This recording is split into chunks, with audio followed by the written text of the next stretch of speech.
Music just feels so good. You're on the number one.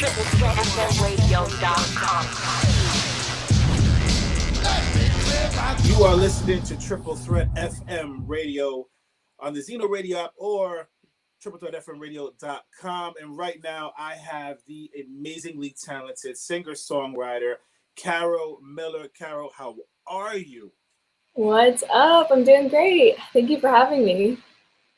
It is totally my pleasure. Let's give a little bit of a backstory before we get into drilling you with these questions. I actually found you on TikTok, came across you on the FYP. You know how that goes. You know how hard it is to get onto that thing. And I reached out to you and I was like, hey, we'd love to play your music on Triple Threat. And you kind of jumped right into it, and we linked up and sent the music, and we're here now. So that's awesome. The song is Hypnotized. It is amazing. We're gonna play it later. We'll get into all that stuff. But let's kind of dive right into this. So when did you start singing? So, I come from basically an entire family of musicians, literally dating back to my great-great-grandparents. It just runs in the family, runs in the blood. So, so both of my parents are classical musicians. My dad's a composer and my mom's a violinist. So I was just around it growing up. Like, it was inevitable for me. Developed an early interest in singing. My parents were at first like, it's hard to be a musician, maybe go do something else. But I just kept going back to it. So, so my mom, she actually plays violin for the Metropolitan Opera. So there's something called the Children's Chorus, and I auditioned at age 6, got in, and the rest is history. That's awesome. All right. Well, I mean, the next question I was going to ask was, are there any singers in your family? You've kind of knocked that out the box. You guys have been singing and been performing for generations. When was that moment or that situation or that one event where you went from I can sing, like I have a good voice, I can sing. When did that translate into I want to sing, I want to write music, I want to make money off of this? When was there a moment or time when that happened? Yeah, I mean, singing in the Met Opera Children's Chorus was always sort of just something fun for me. I was so young, ages 6 to like 11, 12. So it was sort of something I did for fun, didn't really know where it would take me in life. But after that moment, when I stopped, because you sort of go out of it at a certain age, I didn't want to stop. And at that point, I was sort of shadowing my dad, who is a composer. And I was just always watching him, always wanting to go to the studio with him, watch him write music, see his process. And I just sort of like adapted his techniques just naturally. And I started finding instruments around the house, writing music, showing it to them. And they were like, hold on, like, this isn't just a little hobby. Like, she's pretty good. So sort of the combination of me figuring it out on my own and them validating that as musicians was the shift for me. So from the early teen years on, like, I just sort of knew. Right. And was there, because you said that they kind of caught on to how good you were. So they weren't really pushing you into that. This was something that you did on your own. Yeah, no, if anything, they would have probably liked me not going down this path, not for any other reason than they know how hard it is. Like, they know how difficult it is. They know the work it takes. If I'm ever slacking off, they're like, you know what, you have to focus, you have to work hard, and they give it to me straight. So I think when they finally realized this was serious for me, and that I wasn't giving it up, I was committed, then it just became reality. Besides your family, obviously, who are some of who have been some of your best supporters? Wow. Friends growing up, like, there are kids who sang in the opera with me from age 6 that I'm still friends with to this day. I think like those other fellow musicians that share the same passion with you will always get it and understand and support. A lot of us are still in music. Some of us aren't, but we're still friends. And I have a lot of fellow peers. I'm actually in NYU Tisch right now. I'm in the Clive Davis Institute of Recorded Music. I'm graduating next week though. Okay. But yeah, so that's a huge support system for me. You know, we're all sort of coming up together. You know, everyone's at like different stages in their journey, but yeah, it's really nice to like support each other, know what we're going through. And yeah, I mean, that's really it. I have a wonderful boyfriend of 3 years. He's like my biggest supporter. So Gotcha. yeah. Okay. So let's get into Hypnotized, because I heard the song or saw you performing the song on TikTok, and I was like, you know, I like this song a lot. So go into what was the mindset behind you writing that song. Yeah, Hypnotized is very special to me. Probably more because it really defines like one of the first songs I've written, produced that really feels like me. And after like, you know, a year of the pandemic, I was home writing music, working on myself. And through that, ironically, I feel like I really found my sound and I really developed my skills and my brand, my aesthetic. So Hypnotized, you know, I'd been writing every single day just to get stuff down, get stuff on the page. And Hypnotized was like one of the first things that I was like, this isn't just a song that I wrote. This is something that means a lot to me. And it sounds like me, like you can hear my voice through it. So yeah, I mean, you know, I like to write music that, I know sad music is the trend right now. But I personally, I don't know, when I listen to music, I want to feel good and I want to feel happy. And I always say I write music to make you feel confident and boost your mood. So that's what Hypnotized did for me. Writing it just makes you feel good, makes you feel sexy. And yeah, so that's what I was going through. Okay. Is this part of a larger project? Like, is this a part of an EP coming out, a part of a full album? Yeah, so right now I'm just trying to put out music every 4 to 6 weeks or so, new singles primarily, just to sort of like get my stuff out there. I've been sitting on it for so long. I think it's time to just put stuff out and see how it does, test the waters a little bit. But I do want to put out an EP eventually, probably the end of 2021. But yeah, so I have 2 other singles that are out this year. One of them is called I Don't Need Fake Friends, and the second one is No Time for That, which the music video is actually coming out next week. I saw that on your Instagram. I saw you promoting the No Time for That. So yeah. So which one is coming out first? No Time for That or the other one? The other one came out already. Okay. I Don't Need Fake Friends came out in February, so that one's already out. No Time for That is also out too. It just came out April 30th. Okay. And how long have you had Hypnotized out for?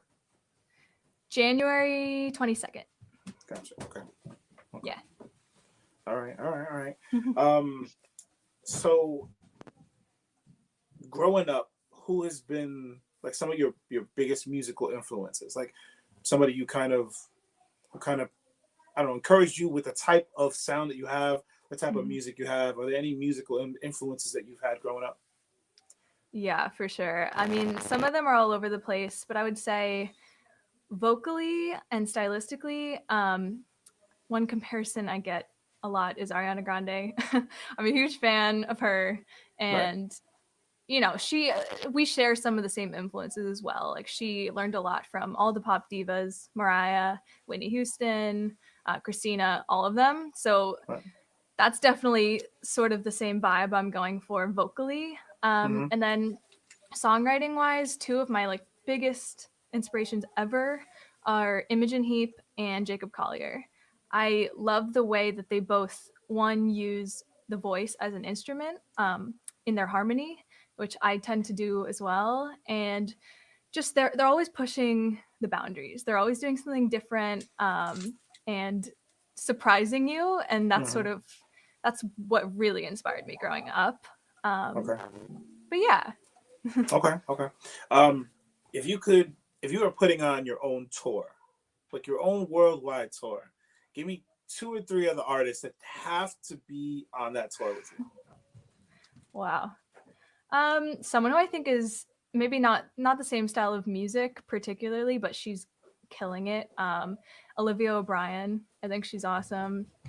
Total badass. We share the same sort of mentality. She makes a lot of like empowering women pop anthems. Right. So, you know, maybe her, Lizzie McAlpine. She's another like emerging star, also big on TikTok. I love her so much. But obviously the dream for me would be to open for Ariana Grande. That is the ultimate dream. Well, this is your turn, so she's opening for you. Oh, she's opening for me? She's opening Oh. for you. I don't know about that. Gotcha. All right.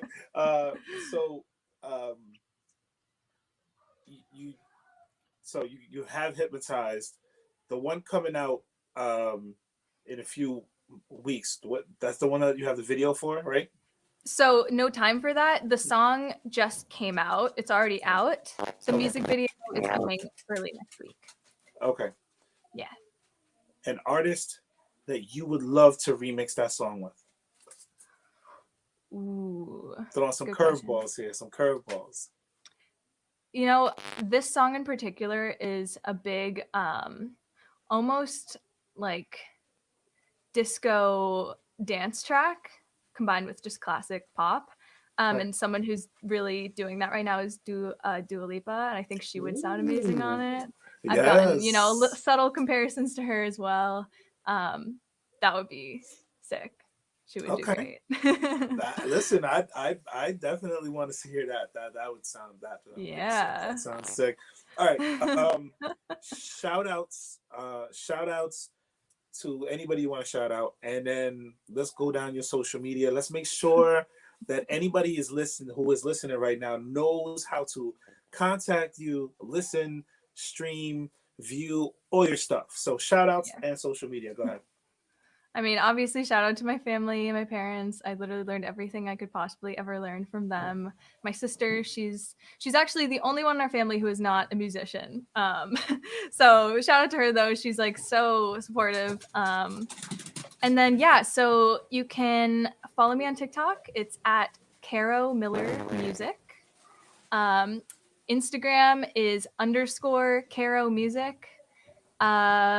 My Facebook page is Caro Miller Music, and my website caromillermusic.com. It's pretty straightforward. There you go. The only thing different is Instagram, which is _Caro Music. Okay. All right. Yeah. All right. So, last question I have for you: one bit of musical advice that you live by, day in, day out, any decision you're making when it comes to your music. One piece of advice that you live by. Yeah, I think the one thing that I've had to remind myself of this year especially is to not compare yourself to other people. I lost myself for a year or so throughout my college career. It was my sophomore year into junior year, where I was sort of looking around the room, seeing people doing better, seeing them have higher streaming numbers, higher follower counts. And I got lost in that. And I, for 1 year, lost sight of my dream and thought I'd maybe just be a songwriter or I'd do something else in the music industry. But once I stopped comparing myself to people and realized that everyone has their own journey, everyone takes their own time, slow and steady wins the race, I started to really focus on the music only, like strictly music. And now I've actually seen myself grow faster and more organically than ever. So that would be my one piece of advice for anyone watching, and just to remind myself, you know, don't compare yourself, and also be happy for people who are being successful in what you're doing, because that shows that it works and that shows that you can do it too. So that's what I would say. And it's pretty good. It's amazing advice coming, especially for you, having that musical background, having all these different people within your family who sing or play instruments, and then you kind of needing to do your own thing and kind of put out your own voice. And then when you're actually out there singing, getting compared to people like Dua Lipa and Ariana Grande, you know, it might mess with you, and all of that might also take away your own voice and make you want to sound like them even more. So I applaud you. I applaud you on sounding like Caro Miller music. That's what you are. That's what it's going to be. Caro, I am so excited about your new music. You Thank know that you. you have a home here on Triple Threat FM Radio. I will play your stuff. That is a promise from me and my team. So I'm gonna Thank you stop so talking. much. Listen, I appreciate the heck out of your time. And anything I can do, especially like on TikTok and Instagram, anything I can do personally to help you, you let me know. Thanks so much. I'm gonna stop talking, and I want you to introduce your song, however you want. This is your baby. Introduce it, and we'll get right into this track. All right, what's up, guys? This is Caro Miller. You're about to hear my new pop hit, all about feeling good, all about feeling confident, and putting a smile on your face. So this is Hypnotized by Caro Miller.